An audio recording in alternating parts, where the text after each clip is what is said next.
다시 아시리아가 딱 부흥하는 게 바로 티글라트필레셋 3세 때부터입니다. 이때가 구약에 등장하는 디글라필레셋 혹은 불 이렇게 등장하죠. 성경에 등장하는 시기가 바로 이 시기입니다. 이 시기. 그래서 아시리아가 다시 정복 전쟁을 막 하면서 페니키아 그리고 유다, 페르시아까지 다 이 자기의 통치 안에 놓는 거죠. 피정복지에서 50만 명 이상을 강제 이주시켰죠. 50만 명이면 엄청난 거예요. 이 시대 때. 고대 시대에 50만 명은 진짜 엄청난 거죠. 엄청난 겁니다. 근데 그 이주 때문에 어떻게 되냐면은 이 사람이 아람도 멸망시키거든요. 그 대단한 아람을 멸망시켜요. 아람도 다 퍼뜨리고. 근데 그 퍼뜨리는 것 때문에 오히려 아람의 문화와 언어가 다 퍼지는 거예요. 그러면서 오히려 아람어가 메소포타미아의 공용어가 되는데 자리매김하는데 큰 역할을 하는 거죠. 성경도 보면은 그 기독교 박해가 사도행전에 나오잖아요, 한번. 그러면서 싹 퍼지잖아요, 기독교인들이. 그것 때문에 사실은 복음이 전파되는 거 아니에요. 퍼지는 것 때문에. 그 본도에서부터 다 이런 것 때문에. 이것도 이런 식으로 다 퍼지는 바람에 이 아람어가 확장이 되는 거죠. 그래서 아람어는 국제어가 되고 아케메네스 왕조, 그러니까 페르시아 왕조 때는 아예 제국의 언어로서 하는 거죠. 그리고 특히 티글라트필레세르는 아까 말한 그 잔인한 방법의 대가였어요. 이 심리술로 이런 수단이 있었고, 그리고 그렇게 숙제였던 칼데아까지 원정을 해갖고 거기까지 거의 점령을 해버립니다. 사실은 점령을 해버리죠. 그리고 거기서 더 나가서 아직 등장도 안 한 페르시아 있죠. 메디아와 페르시아라는 강대국이 아직 있었거든요. 아직 강하진 않았죠. 그때까지는. 근데 거기까지도 원정을 나가는. 그러니까 이 사람이 대단한 사람이죠. 서부 지역도 했지만 이 메소포타미아 남부하고 동부까지도 아주 세력을 막 끼치면서 나가는 거예요.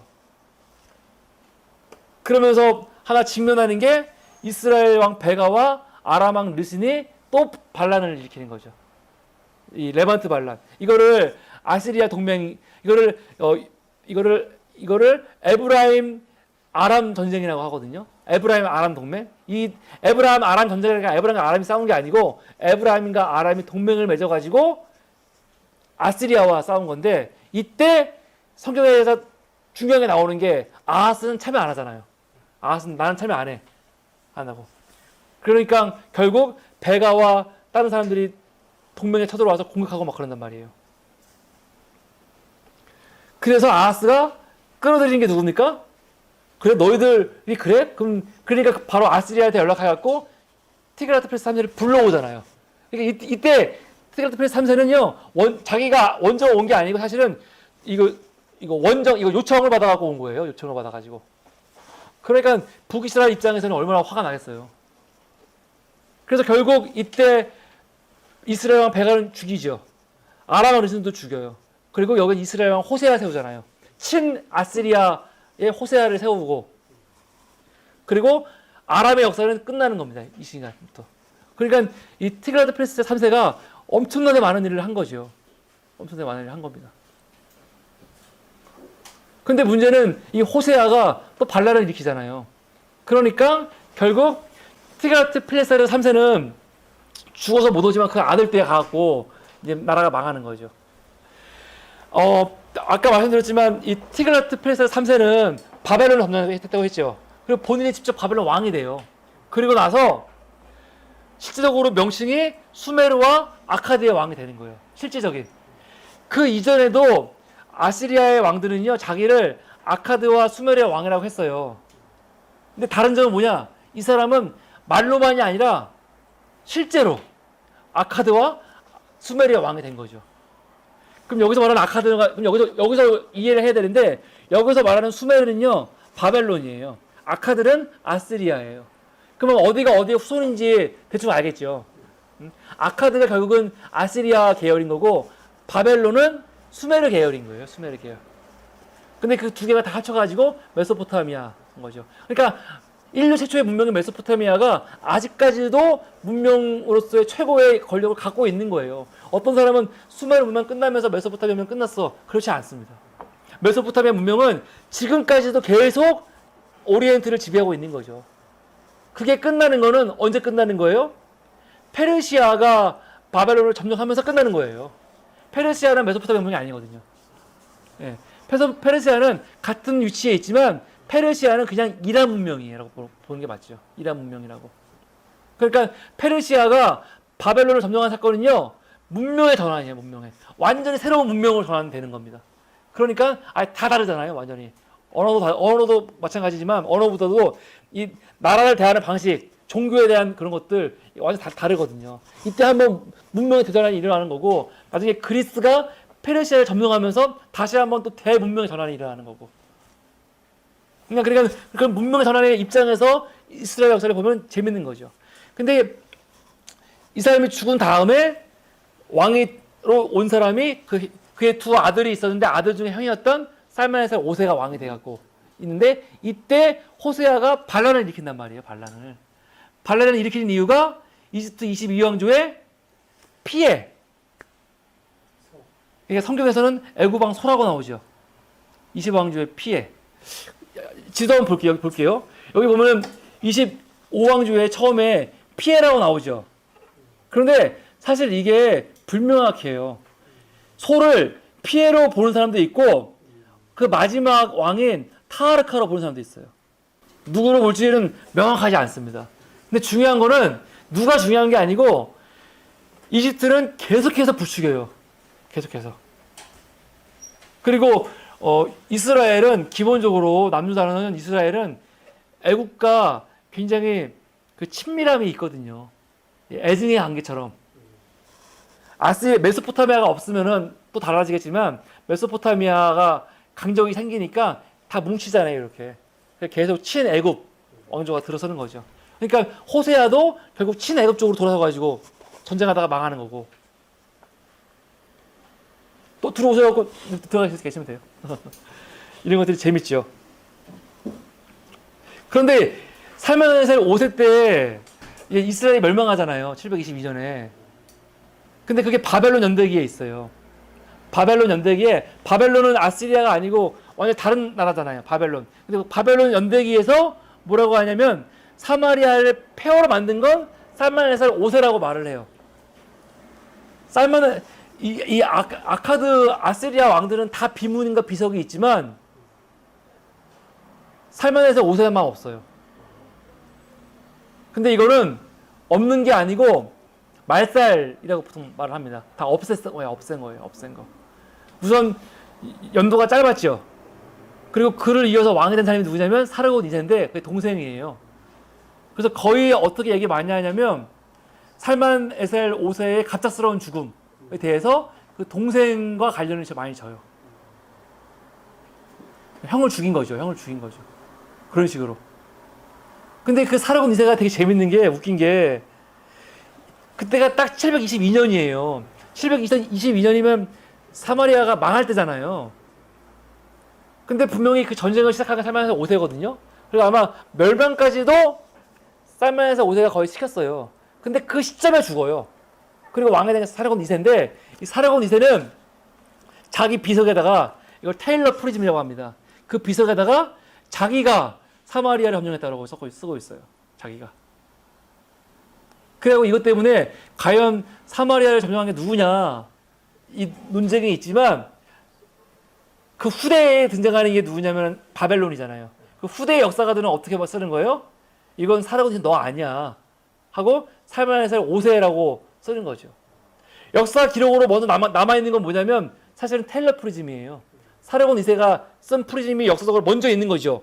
그리고 아까 말한 바벨론 연대기는 한참 후에 만들어진 건데 그 후대의 사람은 그 점령을 누가 한 거라 쓴 거예요? 살만에살 5세라고 쓴 거죠. 그러니까 여기서 하나 알 수 있는 거, 먼저 적혀있다고 해서 그게 옳은 게 아니라는 거예요. 그렇잖아요. 그런데 우리가 말했지만 뭐 홍수 이야기 같은 것들, 길가메시 사사시 같은 것들, 성경보다 먼저 토파에 있었기 때문에 그게 진짜다, 그게 먼저다, 그게 아니라는 거죠. 뭐가 더 진짜 얘기인지는 아무도 알 수가 없는 겁니다. 근데 그 구전의 내용을 메소포타미아 수메르 사람들은 자기들의 구전과 맞춰가지고 먼저 기록을 했고, 히브리인들은 그 구전을 자기들의 구전으로 훗날 기록을 했고, 이게 다른 거죠. 분명한 거는 구절은 이미 있었던 거죠. 근데 누구의 구절이 더 맞는 거냐? 그건 모르는 거죠. 근데 우리는 히브리 구절이 맞다고 믿는 거예요. 성경에서 말하고 있는 구절이. 단순히 문자적으로 뭐가 먼저 쓰여졌냐, 만들어졌냐, 누가 먼저 돌판에다 새겼냐, 이게 뭐가 그렇게 중요합니까? 새기면 뭐 할 거예요? 아무도 못 보는데. 아까 말씀했잖아요. 문자 아무도 못 본다고. 이거 적었다고 해서 백성들이 보는 거 아니에요. 이거는 그냥 기록으로 남겨졌을 뿐이죠. 이미 이때의 모든 문화는 구전입니다. 구전. 구전으로 이미 다 퍼져갖고 다 알고 있는 시대인데 후대에 지금 와갖고 어떤 사람들이 길가메시 다시 봐라. 홍수 내용 있잖아. 이미 성경 쓰여지기 몇 번 전에 써져진 거야. 이게 진짜다. 이거는 굉장히 고대 근동의 문화를 그리고 이런 거에 대해서 너무 사실은 잘 모르는 거죠. 이건 잘못된 거라고 봐야 됩니다. 문자 있으면 뭐 할 거예요? 아무도 못 보는데 실제로 언어를 모른다니까요. 문자를 읽은 사람 별로 없는데. 그러니까 그렇게 알 수 있는 게 사르곤 2세 때라고 할 수 있죠. 그러니까 사르곤 2세는 사마리아 점령했고요. 그리고 사르곤 2세야말로 진짜 아시리아를 정말 전성기를 이끈 최고의 사람이죠. 비장하지만 이 사람은 거의 천자같이 여겨지는 사람이에요. 행정 능력부터 시작해갖고 전쟁 수학 능력 이런 거 여러 가지를. 그래서 엘람과 칼데아 영주 통합했고. 그런데 705년에 갑자기 죽어요. 왜냐면 전쟁을 너무 넓혔어요. 그래서 킴메리스라고 써 있죠. 그러니까 이게 뭐냐면 지금 어디까지냐면은 저기 동부 이란 넘어가지고 사실은 지금 따지면 지금으로 따지면 그 소련 연방에 포함되는 지역이거든요. 그 지역에서 죽는 거예요. 갑자기 무리하게 하다가 이게 705년이에요. 705년 갑자기 죽습니다. 갑자기 죽으면서 왕이 된 사람이 성경에 나오는 사네립이죠. 센나케리브입니다. 센나케리브. 그러니까 유다의 입장에서는 이스라엘은 망했고요 이미. 유다의 입장에서는 잘됐다 싶은 거죠. 그래서 그 지역에서 반란이 일어나잖아요. 그러니까 사네립이 바로 군사를 이끌고 그걸 진보하고 가는 게 성경에 나오는 거죠. 그래서 히스기야가 싸우는 내용들이 다 이때 이야기죠. 사네립 비문, 사네립 프림이 테일러 프리즘입니다. 이 내용은 우리 교재 532페이지에 나와 있죠. 여기 아주 자세하게 나와 있어요. 어떤 내용이냐면은 히스기야가 언급되어 있죠. 그래서 히스기야를 그런 내가 새장에 가둬놓은 새처럼 포위했다라는 표현이 있고, 그리고 히스기야에 대해서 굉장히 아주 적대적인 내용으로 쓰고 있어요. 그러니까 사네립이 이 히스기야를 너무너무 싫어한다는 게 이 비문 보면은 느껴져요. 우리 ANET 532페이지 한번 봐보세요. 거기에 사네립, 왜냐면 그만큼 이 히스기야는 반 아시리아 동맹을 이끌었던 아주 중추 세력이었어요. 그만큼. 그래서 다른 왕들은 다 점령할 때 뭐라고 하냐면 다 이름을 써요. 누구는 왕, 누구는 왕. 그런데 히스기야는 왕이라고 안 해요. 그냥 히스기야라고 하고 하지. 이게 재밌는 거고, 또 하나 중요한 거. 성경을 보면은요, 구약만 봤을 때 사네립이 결국 남유다를 예루살렘을 점령합니까? 못합니까? 못하잖아요. 못해요. 근데 구약만 봤을 때 전승이 두 가지가 있어요. 사네립이 돌아가는 게 두 가지가 있는데, 하나는 뭐냐면, 하나는 많은 재물을 모아가지고 그걸 바쳐가지고 사네립이 돌아가는 게 하나가 있고, 또 하나는 사네립이 막 싸우는데, 그래서 히스기야가 막 기도하고 막 그러잖아요. 이사야가 걱정하지 마 하고, 다음날 보니까 주의 천사가 내려와갖고 18만 5천을 다 죽였다. 그런 내용이 있거든요. 이 두 가지 전승.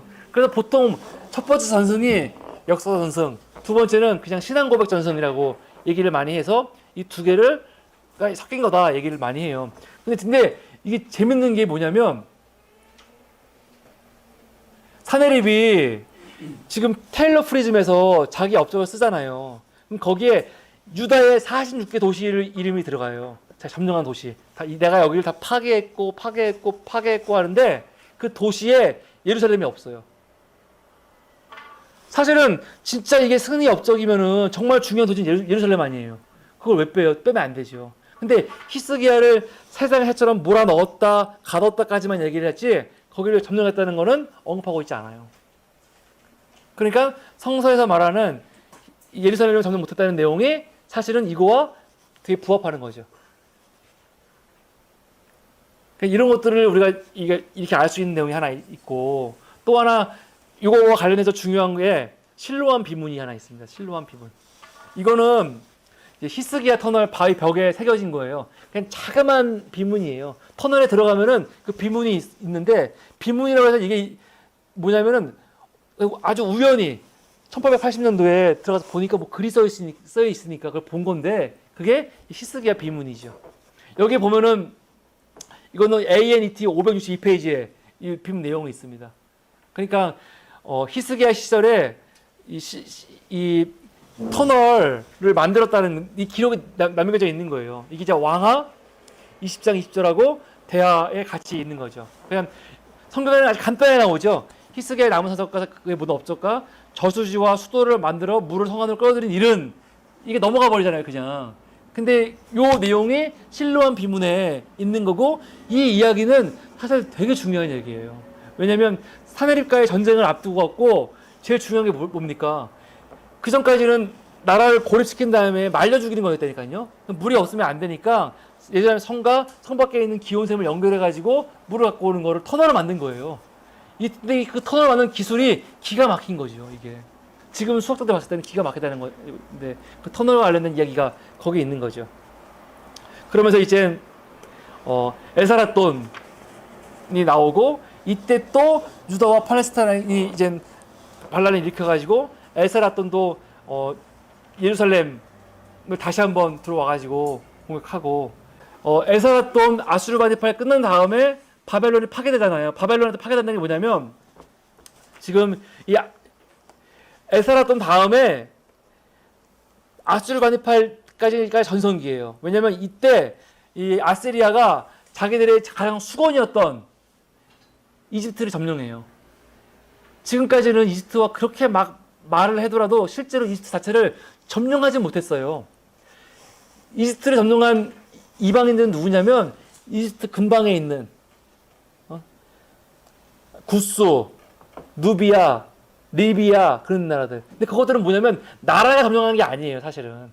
그 출신 관리들이 파라오가 된 거예요. 근데 완전히 외부 세력으로서 이렇게 메소포타미아에서 들어와가지고 테베까지 점령한 거는 최초가 아슈르바니팔이라고 할 수 있죠. 아슈르바니팔. 이 아슈르바니팔이 테베를 점령했어요. 그리고 24왕조의 후예였던 네카오 1세를 파라오로 세우면서 이집트에서는 25왕조가 시작이 되거든요. 그 25왕조가 누비아 왕조죠. 아니, 누비아 왕조가 있었고, 그 24왕조의 후예를 해서 왕을 세운 사람이 네카오 1세인데, 이 사람이 26왕조예요. 이집트에 26왕조. 근데 이집트의 26왕조가 왜 중요하냐면, 26왕조는 이집트의 말기 왕조의 시작이에요. 그러니까 중왕국이 아니에요, 이때부터는요.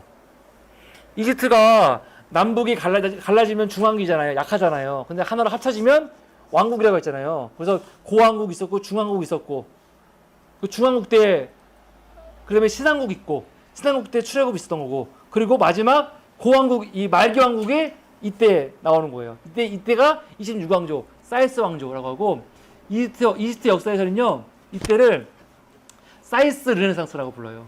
사이스 르네상스. 그만큼 이집트가 엄청나게 강성했던 시기입니다. 강성해지는 시기.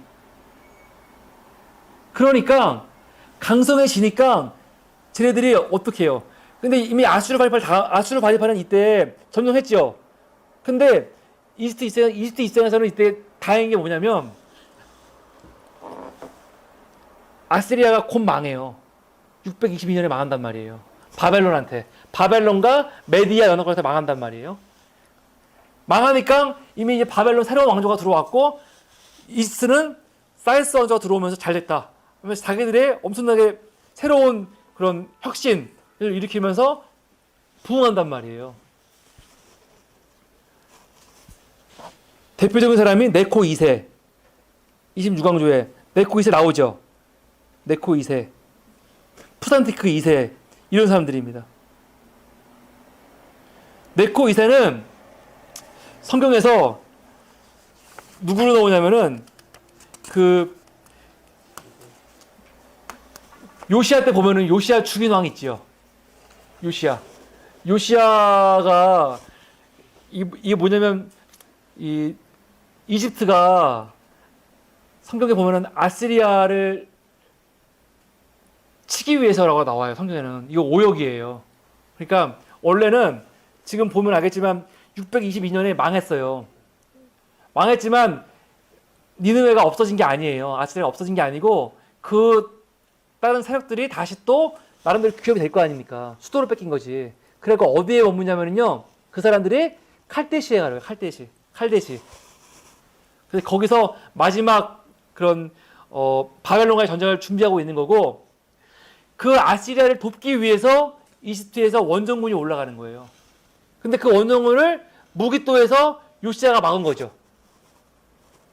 못 올라가게. 그래서 죽은 거거든요. 그리고 올라가서 싸우지만 결국 진단 말이에요.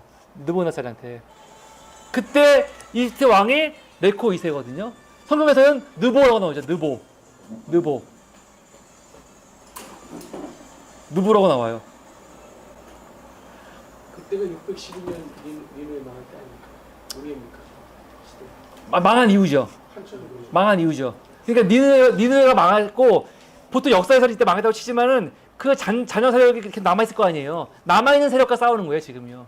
그래서 처음은 느부갓네살이 아니고 그의 아버지인 나보폴라사르가 와서 싸우는 거고, 그 다음에 또 그 아들이 올라가서 싸울 때 느부가 만나는데 또 이기는 거죠. 이게 느부갓네살이 정치적으로 데뷔하는 거예요. 데뷔가 그때 일어나는 거죠. 굉장히 중요한 시기입니다. 근데 그 느보가 성경에 보면은 계속 지니까 좀 엉성해 보일 수 있지만 사실은 대단한 사람이에요. 전쟁에는 졌지만, 느부갓네살은 졌지만은 이집트로 돌아가갖고 이집트를 발전시키는 데는 굉장한 기여를 많이 하거든요. 그러니까 이런 식으로 계속 이 바람을 누니까 결국 이스라엘이, 유다가 결국은 느부갓네살한테 반란하고 망하게 되는 거죠. 그러면서 포로로 끌려가게 되는 게 이제 오늘 이야기까지 되는 거죠. 지도 보시면 이 네코 2세가 느보 2세다. 느보 2세고 609년이 바로 그 되게 중요한 해인 겁니다. 느부갓네살 옆에 보세요. 느부갓네살은 605년부터죠. 605년부터 나오죠. 그래서 사실 느부갓네살의 아버지인, 지금 여기는 빼버렸네요, 아버지를요. 원래는 느부갓네살의 그 아버지가 되게 중요하죠. 그 아버지인 나보폴라사르가 사실은 진짜 영웅이거든요. 이 사람이 정말 대단한 사람이에요. 대단한 사람이고, 그 사람 때문에 지금의 그 바벨론, 그 이후에 칼데아 바벨론이 사실은 만들어질 수 있는 거였죠. 제가 이거 좀 제가 하나 잘못한 게 있어서 하나 정리할게요. 그 바벨론과 메디아의 동맹군이 니느웨를 점령한 게 612년이죠.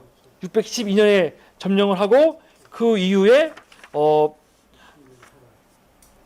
그 갈그미스에서 그 전쟁에서 이기는 게 605년이죠. 605년. 그러니까 605년에 이집트의 느고하고 그 느부갓네살하고 네부카드네자르 2세하고 전쟁해갖고 이기는 거. 느부갓네살이 이기는 거죠. 그래서 605년에 어떤 일이 있냐면은 갈그미스에서 이겼죠. 돌아가면서 느부갓네살 돌아가면서 유다까지 가잖아요. 그 유다에 누굴 데려가요? 우리가 잘 알고 있는